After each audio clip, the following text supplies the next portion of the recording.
WHO in 2012 chu ta chuanin air pollution hemi boruak bawlhhlawh kan hiplu na sat lutuk hian dementia a thlen thei ani ti zong in thuron chuat lat mai ani dementia chu eng ti chuan hi dementia hnoi chuan Alzheimer kan ti te poyoma cognitive decline mi na a hriat reng theina hemi a memory a hriat reng theina kha a theina kha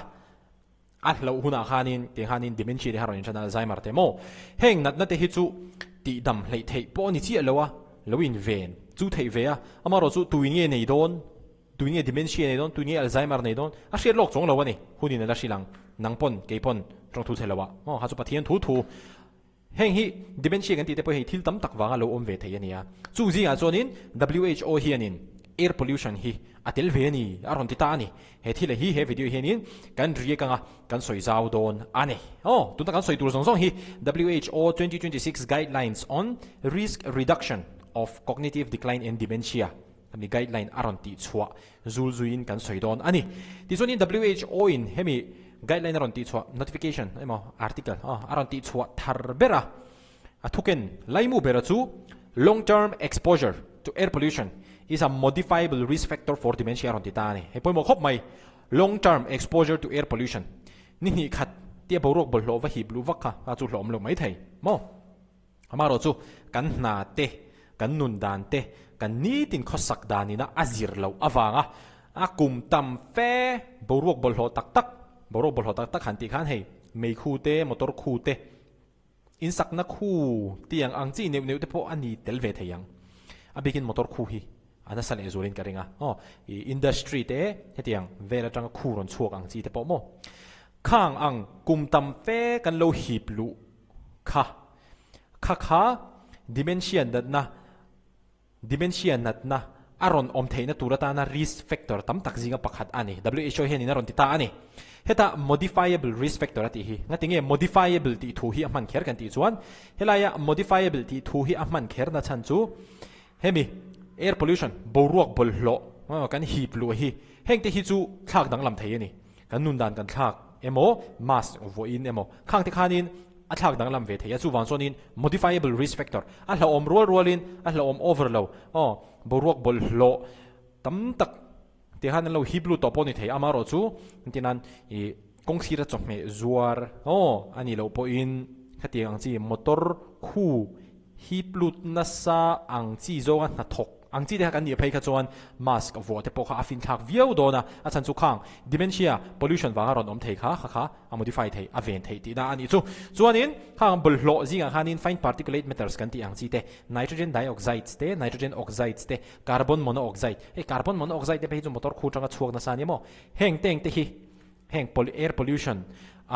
dementia na thlen thei a pollutants kan ti ang chi a khanin antel ta ani reducing exposure is now recommended as part of dementia prevention.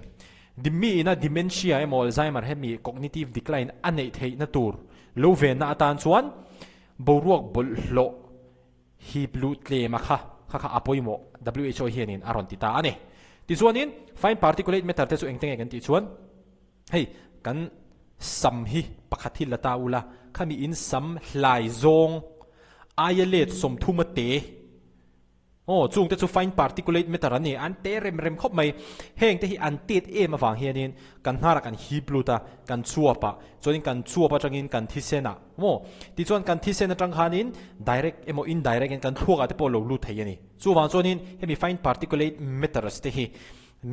enge pollutants hatiang pollutants bawlhhlawh hlomber mitam tham si lo hlomber kan ti te zinga mi kha alo khang khan lo tangta ani abikin dementia te Alzheimer te hengmi tan hian mo chuanin fine particulate matters kan ti ang chi hi khoi atangin nge smoke particles MEIZIAL khu atang te po hin ke chu ni karing zep lo chuan mo MEIZIAL khu atang te po hin chuanin motor khu te chuan industry atang atiang khu te chuanin bawlhhlawh hal na te atiang tobacco smoke aron ti ta khai MEIZIAL zu atang te po hian in heng fine particulate matters te po hiron in siam thaya chuanin bawlhhlawh hal te chuanin enge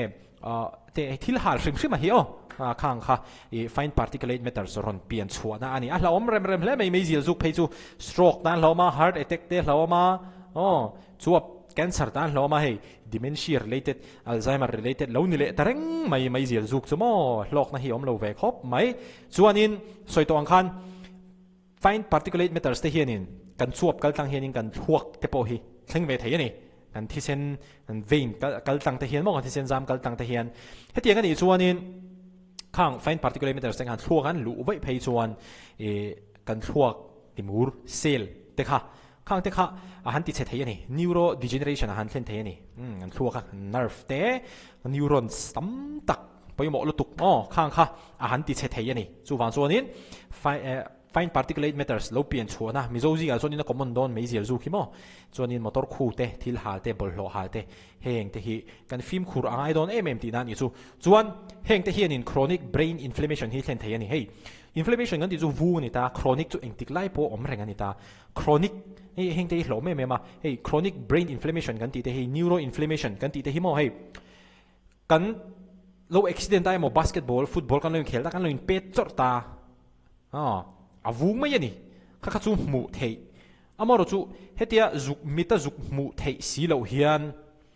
kan thuak te le kan taksa chunga organ sang te po hi inflammation hi om ve thei ani vunga hi mo a om ve thei ani khatiang vung kan hriat si lo ke nin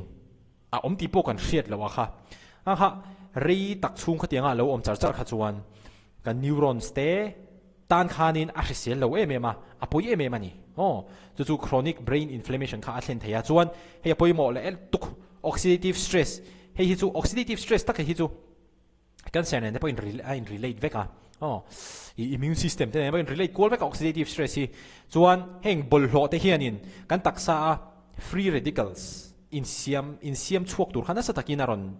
tipuya iti mai tenga ron tipunga pollutants hianin kan taksa chunga free radicals aron tipung waka chung free radicals te chuanin oxidative stress an thena kan thuak protein DNA khang te kha heng oxidative stress free radicals kan ti te hianin han ti chhin ta ani chu wang chu nia oxidative stress te po hi Alzheimer te dementia te nen po hianin in kung kai le tani chu MEIZIAL zu bok kha tin BORUAK bawlhhlawh motor khu hi plu ang chi te chuan bawlhhlawh hal na khu han hi plu ang chi te khang kha a hlawm te mai ni chuan heng te hianin kan thisen jam te po hi anti cheve thei ani air pollution te hi chuan hei zu achiang MEIZIAL zu atang hian achiang ngatinge MEIZIAL zu shat reng BP sang an nei theina chance asan bik kan ti chuan kha achiang reng mai ni chan chu mei khu khan hi plut miawa an mani khan chu wan chuanin air pollution hianin kan thisen jam te ati chia a chuanin hypertension stroke BP sang le stroke kan nei theina chance risk te po kha ati sang ta mai ani ti chuan khami bai ba ka khan kan thuaka oxygen le nutrients chocha han lut tur kha ati tlem bok ani air pollution hian mo khatiang ani khan vascular dementia and worsen others dementia vascular dementia te po thlen theya chuanin dementia chi dang ang chi te po kha heng ati zual thei ani poimawh khop mai voina kan riak hi chumo chuan impaired brain metabolism poimawh khop mai